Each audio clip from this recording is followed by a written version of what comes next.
J'ai travaillé avec des hommes durs, des hommes effrayés, des hommes têtus, et des hommes qui pensaient avoir tout le temps du monde. Et si vous avez plus de 60 ans, que vous vivez seul, ou que vous passez souvent de longues heures seul, j'ai besoin que vous m'entendiez clairement. Quand les symptômes d'un infarctus commencent, l'hésitation tue.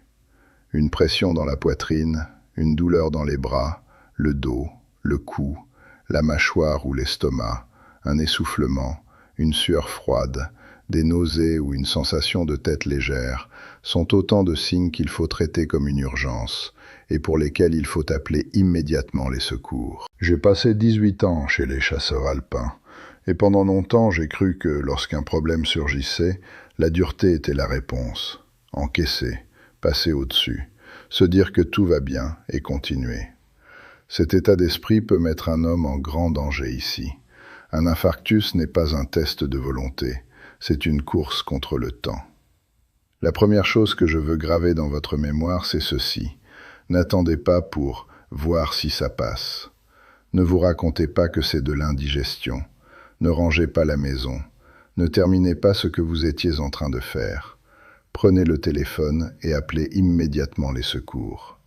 Chaque minute sans flux sanguin correct met davantage de muscles cardiaques en danger. Et je veux rendre cela personnel, parce que c'est comme cela que vous vous en souviendrez.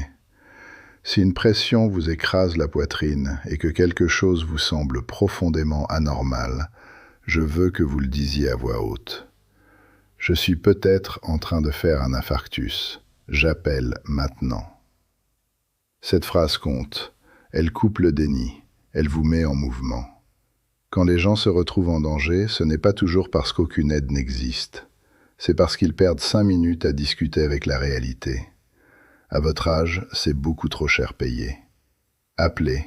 Mettez le téléphone sur haut-parleur si nécessaire. Suivez des instructions. Laissez les professionnels prendre le relais sur la réflexion pour que vous puissiez vous concentrer sur la prochaine bonne action. Le deuxième geste concerne l'aspirine, mais seulement de la bonne manière. C'est là que beaucoup de gens deviennent imprécis, et je ne veux aucune imprécision quand on parle de votre cœur. L'aspirine peut aider lors d'un infarctus suspecté, mais vous devez d'abord appeler les secours, puis la prendre seulement si le régulateur, un professionnel de santé, ou votre propre médecin vous a déjà dit de le faire dans ce type de situation. Une aspirine standard est généralement mâchée et non simplement avalée, parce que la mâcher lui permet d'agir plus vite. Mais si vous êtes allergique à l'aspirine, si vous avez un trouble de la coagulation, si vous prenez certains anticoagulants, ou si on vous a dit de ne pas en prendre, vous ne la prenez pas. Ici, on ne joue pas aux devinettes. Ici, on suit le plan. Le troisième geste consiste à arrêter ce que vous faites et à mettre votre corps dans la position la plus favorable pour respirer et réduire la charge sur le cœur. Je ne veux pas vous voir faire les 100 pas. Je ne veux pas vous voir tourner dans la maison. Je ne veux pas vous voir essayer de faire passer ça. Asseyez-vous avec le dos soutenu, idéalement en position redressée plutôt qu'allongée, et desserrez tout ce qui serre la poitrine, la taille ou le cou. Cette position peut faciliter la respiration, et rester immobile réduit la demande imposée au cœur alors que l'apport sanguin est déjà compromis. Pensez-y de cette façon. Votre cœur est un moteur en difficulté. Vous ne poussez pas davantage sur un moteur qui tourne déjà mal. Vous réduisez la demande, vous simplifiez, vous donnez au corps les conditions les plus calmes possibles pendant que l'aide arrive. Le quatrième geste, presque personne n'y pense avant qu'il soit trop tard. Facilitez l'accès au secours. Déverrouillez la porte d'entrée. Allumez une lumière extérieure s'il fait sombre et si l'interrupteur est proche. Gardez le téléphone à côté de vous. Restez là où les secours pourront vous atteindre rapidement, idéalement près de l'entrée si vous pouvez le faire sans effort. Cela paraît minime, mais les urgences se gagnent ou se perdent sur de petits retards. Si vous êtes seul, que la porte est fermée, que le téléphone est dans une autre pièce et que vous vous effondrez, vous avez créé des barrières entre vous et ceux qui essaient de vous sauver. Retirez ces barrières tant que vous le pouvez encore. Ce n'est pas de la panique, c'est de l'intelligence sous pression. Le cinquième geste concerne les personnes qui ont déjà un traitement cardiaque prescrit. Si vous avez de la trinitrine ou un traitement équivalent prescrit par votre médecin pour l'angine de poitrine ou les douleurs thoraciques, prenez-le exactement comme on vous l'a expliqué pendant que vous attendez les secours. Pas le médicament de votre épouse, pas quelque chose qu'un voisin vous tend. Votre prescription, vos consignes. Ce type de médicament peut aider à soulager une douleur thoracique en dilatant les vaisseaux, mais il doit être utilisé correctement et il peut interagir dangereusement avec certains autres médicaments. C'est précisément pour cela que je ne veux aucune improvisation.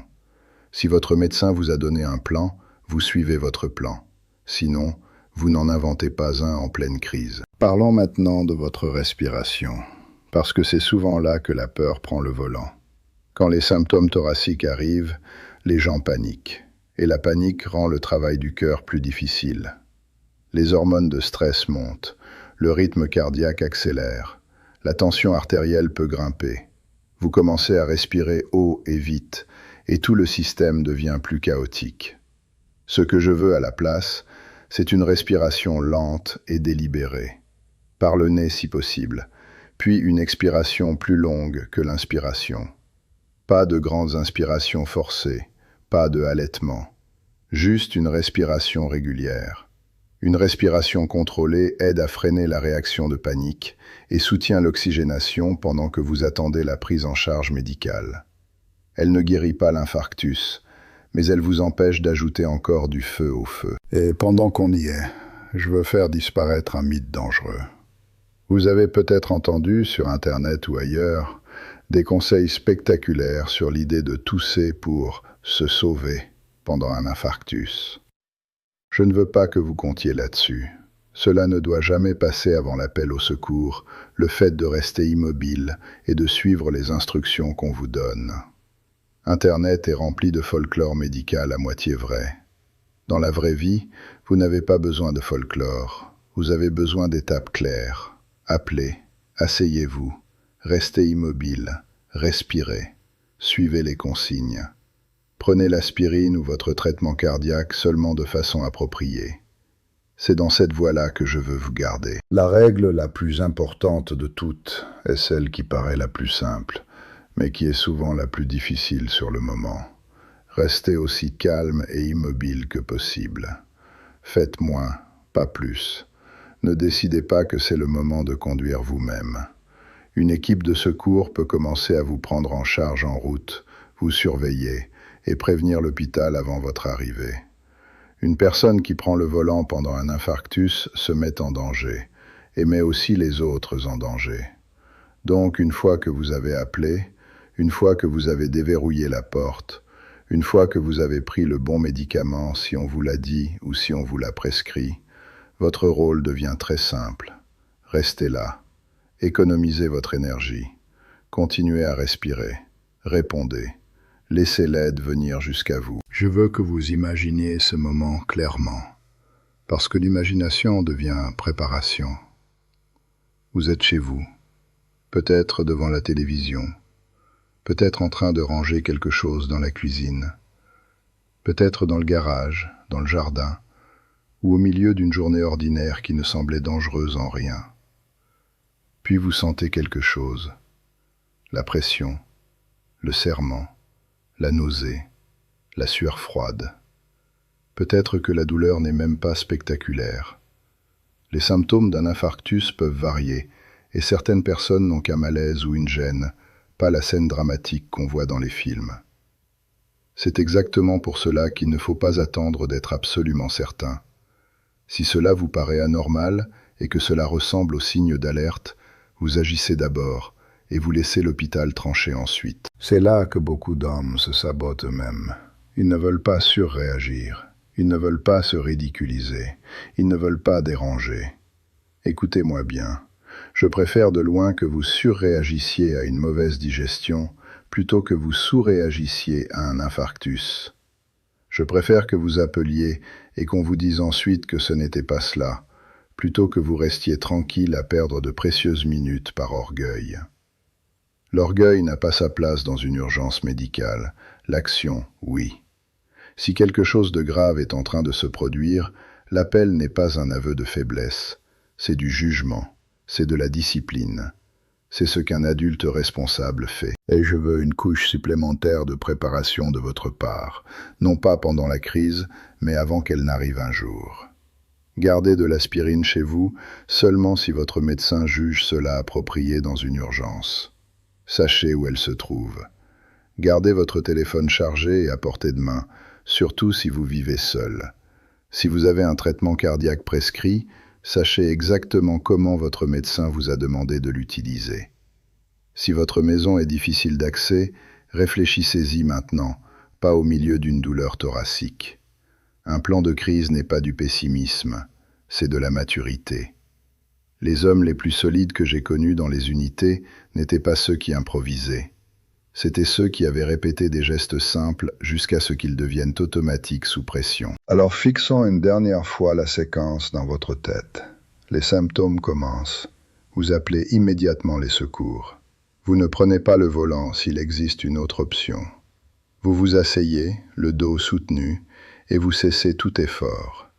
Vous déverrouillez la porte et gardez le téléphone près de vous, idéalement en haut-parleur.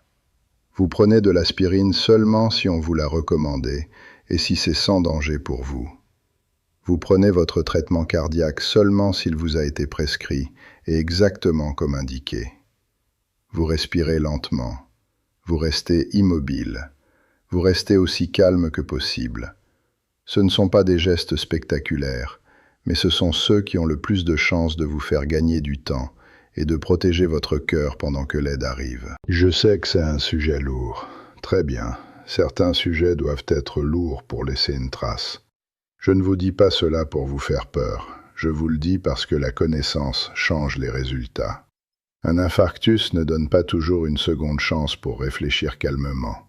C'est pour cela qu'il faut réfléchir maintenant. Répétez maintenant. Si ce jour arrive, votre objectif n'est pas d'être brave.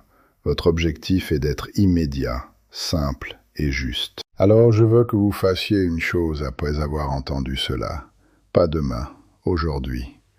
Décidez ce que vous ferez si une pression thoracique, un essoufflement, une sueur froide, des nausées, des vertiges, ou une douleur dans la mâchoire, le bras, le dos, le cou ou l'estomac apparaissent brutalement alors que vous êtes seul. Imaginez-vous passer l'appel. Imaginez-vous déverrouiller la porte. Imaginez-vous vous asseoir, rester immobile, respirer lentement et suivre les consignes. Parce que dans une crise, les gens ne montent pas au niveau de leurs intentions. Ils retombent au niveau de leur préparation. Et à votre âge, la préparation n'est pas de la peur, c'est de la sagesse. La connaissance est une force, mais seulement si vous agissez assez vite.